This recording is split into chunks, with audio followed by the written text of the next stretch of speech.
Ndabasuje rero kandi mbaye ikaze kuri televiziyo yacu kandi akaba ari no televiziyo yanyu Isobanukirwa 5 TV nk'uko dusanzwe tubagezaho ibiganiro bigiye bitandukanye.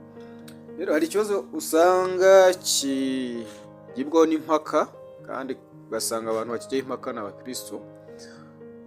Izi mpaka rero nta kindi kizitera nuko baza bati ese umwana mutoya ashobora kubatizwa, abandi bakavuga bati ese uyu mubatizo w'abana uvugwa muri Bibiliya cyangwa ni umuco w'abantu. Rero hari abantu bavuga bati abana ntibagomba kubatizwa, abandi bati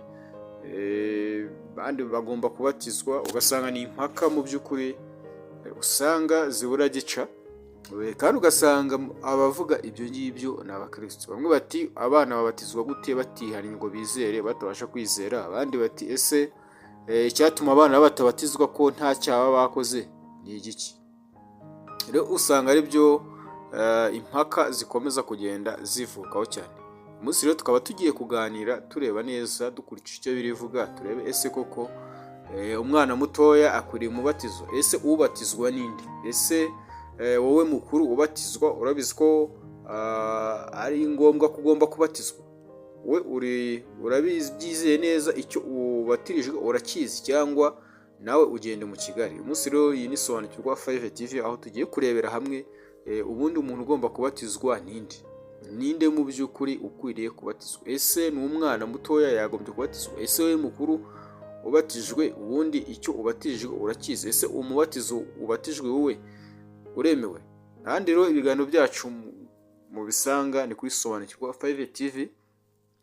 Ku bantu rero baje ari ubwa mbere katubasa kugira ngo mukande subscribe kugira ngo ibiganiro byacu, ibiganiro by'ubukamana ndetse n'ibiganiro by'ivugabutumwa n'ibiganiro bitandukanye bijye bibageraho 5/5. Ubundi umubatizo wakwibaza ngo usaba iki? Nko muri Bibiliya dusomamo ko cyangwa se dusangamo nk'umubatizo uvugwamo cyangwa se ukunze kujyana, ni umubatizo usanga ukunze kujyana no kwihana ndetse no kwizera. Niwo tubasha kubona cyane cyane muri Bibiliya nk'iyo dusomye nko muri Ibyakozwe n'Intumwa ibice 2 umurongo waho wa 38.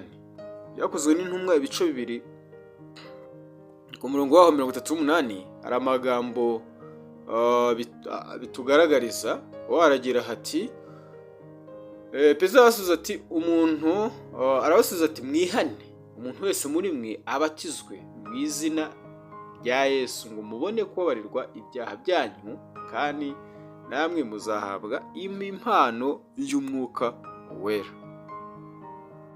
Aya ni amagambo Petero ubwe yivugiye avuga ku kintu kijyanye n'umubatizo. Ahangaha rero icyo wakwibaza kubera iki Petero ubwe yivugiye aya magambo. Ubundi uwo muntu ugomba kwihana ni umwana. Ese umwana abasha kwihana kandi atari umuntu mukuru? Ese hihana nde, hizera nde? No muri Matayo no muri Mariko ibice 16 naho ku murongo waho wa 16 naho hari amagambo avuga. Ndagira ngo tugende tureba neza hanyuma dusobanukirwe ibyo dukoze tubikore tubizi, ibyo tutazi nabyo ntitubikore. Hano amagambo Yesu yivugiye nanone muri Mariko ibice 16 ku murongo wa 16 avuze ngo uwizera akabatizwa azakizwa, ariko utizera azacirwaho iteka. Uwizera akabatizwa, uwizera akabatizwa uwo ngo azagira gute? Azakizwa. Nuko ngo hari uwizeye hanyuma yamara kwizera akabatizwa. Mu yandi magambo ikintu kirimo kirabanza imbere ni ukwizera. Urihana ukizera ukagira gute? Ukabatizwa. Rero wakwibaza uti se uyu mubatizo w'abana ese wakoraho iki? Ni iki wabasha gufasha abana? Wabamarira iki? Ese wabasha gukuraho ibyaha? Ese wakoraho ibyaha by'inkomoko nk'uko bivugwa? Ariko mu by'ukuri ntabwo aya mazi ubwayo ajya akuraho ibyaha. Amazi ubwayo Petero yaravuze ngo ntakuraho n'ico. Yavuze ati amazi ubwayo atabasha gukuraho n'ico, ese yakoraho ibyaha? ubundi aya mazi yagombye kuba ari ikimenyetso kijyanye n'icyo wamaze kwakira, icyo wakiriye, uwo Kristo wakiriye muri wowe, uko guhamya ku gakiza wakiriye, noneho ugatangariza abantu ku mugaragaro ko none wakiriye Yesu Kristo nk'umwami n'umukiza. Rero usanga mu by'ukuri ibintu bimwe na bimwe bituma abantu badasobanukirwa nyine bitewe n'ibyo babona, ariko kubera ko ari ibintu biba byarimitswe n'idini cyangwa se n'umuco, abantu nyine bakabitwara nk'aho ari iby'Imana, ariko kandi mu by'ukuri atari iby'Imana. Rero ni ngo hari abashyigikira nk'umubatizo w'abana, busanga hari ikintu babivugaho, ngo bemera ko umubatizo w'abana, ngo bavuga abemera umubatizo w'abana ngo bavuga yuko ngo Imana ngo itigeze ngo ibashyira hanze y'isezerano ryayo, icyo kintu bo bashaka kugenderaho. Hanyuma nko mu itangiriro mu gice 17 ni ngo Imana yo yagiranaga isezerano Aburahamu, ni ngo icyo gihe abana iyo binjiraga mu isezerano ngo bo iryo sezerano baga binjiyemo kwabaga ari ugukebwa, ngo gukebwa niho bo baga binjiye mu isezerano, ariko uko gukebwa ntabwo tubasha kubona ko ari ukubatizwa. Oya, ntabwo ari ukubatizwa, bo barakebwaga kubera ko, ariko kandi nanone bikajyana n'umuco, byajyanaga n'umuco wawo n'imigenzo aho ngaho, akaba aricyo kintu bagendeho. Rero n'ubwo ngo bakavuga ko nk'uko abana bari bafite uwo mwanya mu isezerano rya kera no mu isezerano rishya bashobora kwakirwa mu muryango w'Imana, ariko icyo ni ikigereranyo, ibyo ni ibitekerezo by'abantu nyine bivugira, ariko nta hantu mu by'ukuri Bibiliya yo iri buze kubigaragaza. Uko nyine ngo kubera ko kera ngo abantu bakebwaga abana batoya ngo bakinjira mu isezerano, ngo n'ubu ngubu bamaze gushyirwa mu ariya mazi, ngo ariko bishobora kugenda. Ariko kandi agombye kumenya ko isezerano rya kera cyangwa se isezerano turimo ryasimbuye byose. Ni ngo ubu turimo turagendera mu buntu bwa Yesu Kristo, turimo turagendera mu isezerano ry'ubuntu, turimo turagendera mu isezerano ry'imbabazi. Rero ahangaha ugeze nko mu byakozwe n'intumwa ibice 16 umurongo wa 15, ni ngo tuhabona nka Lidiya nabo mu rugo rwe ukuntu babatijwe. Noneho mu bice 16 umurongo wa 13 tukaza kubona mu by'ukuri wenda naho tuhasome byakozwe n'intumwa ibice 16 umurongo wa 15, ndagira ngo tugere dusobanukirwa neza.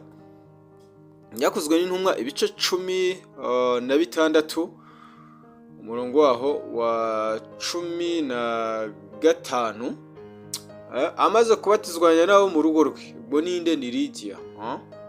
Ngo amaze kubatizanya nabo mu rugo rwe, aratwinginga ati, nimuba mubonye ko nizeye umwami Yesu by'ukuri, nimuze iwanjye mucumbikeyo, araduhata. Rero ni ukuvuga ngo ikindi tubasha no kubona, turaza kubona ya nkone y'umunyetiyopiya nayo ubwo yari imaze kwizera, yategetse yuko yabonye amazi, ibona ikidendezi, hanyuma itegeka ko bayibatiza. Ubwo yazaga ati, urizeye? Nawe ati, rwose nizeye n'umutima wanjye wose. Rero ni ukuvuga ngo umuntu ugomba kubatizwa ni umuntu uba wagize gute? Umuntu uba wizeye. Rero tumaze kubona abemerera umubatizo wo mu mazi cyangwa se kubatiza abana batoya, wenda ugahanga icyo basa nk'abashingira, ariko kandi kitari cyo bati, kubera ko mu isezerano yakira abantu bakebwaga bakinjira mu isezerano, ati n'ubu ngubu rero niko bimeze. Ariko ibyo nyine nibyo bagenda bivugira. Noneho rero abatabyemera bo bavuga iki? Uvuga ngo abatemera uriya mubatizo bavuga yuko nta murongo uboneka muri Bibiliya uvuga ngo, avuga neza ko ngo mubatize abana bato. Abatabyemera nyine bo bavuga yuko nta hantu namwe byanditse ko abana bato bagomba kugira gute, bagomba kubatizwa. Ngo bavuga ko abantu babatijwe muri Bibiliya ari abumvaga ubutumwa bwiza bakizera kandi bakihana.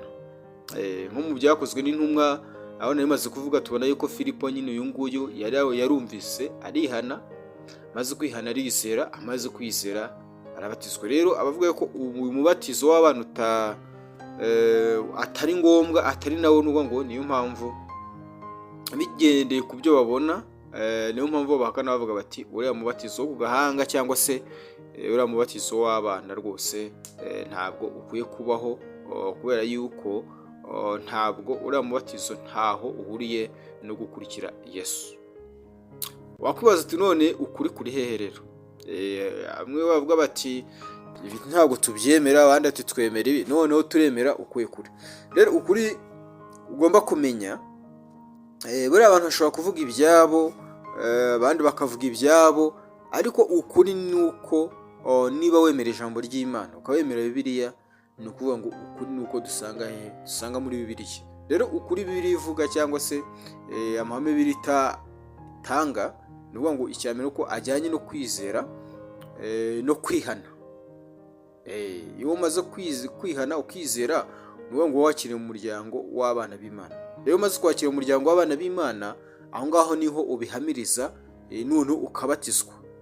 Ariko kutashyirwamo cyangwa se kutabatizwa mu mazi ntabwo bivuze yuko nanone utari umwana w'Imana, nubwo waba wamaze kwizera. Ariko umwana w'Imana wamaze kwizera n'ubundi ibyo bintu agira gute? Ibyo bintu agomba kubikora kugira ngo abigaragaze. Niyo mpamvu usanga amatorero menshi mu by'ukuri atandukanye, usanga ibi bintu agenda abivuga mu buryo butandukanye, ariko kandi icyo tubonye, icyo tugomba kugenderaho ni ijambo ry'Imana rivuga, tukarebera ku byo abakurambere bakoze. Tukagera ku byo abakurambere bakoze biblically, bagendeye kuri Bibiliya, urihana ukizera, wamara kwizera ukabatizwa. Rero uriya mubatizo w'abana mu by'ukuri uriya ni umubatizo washyizweho n'abantu. Uriya ntacyo ushobora kugufasha, ntiwagukiza icyaha, nta n'ikintu wakumarira uretse nyine kuba ari umuhango gusa, umuhango uri aho ngaho, ariko kandi ni umuhango utabasha kugira icyo wakora mu bwami bw'Imana.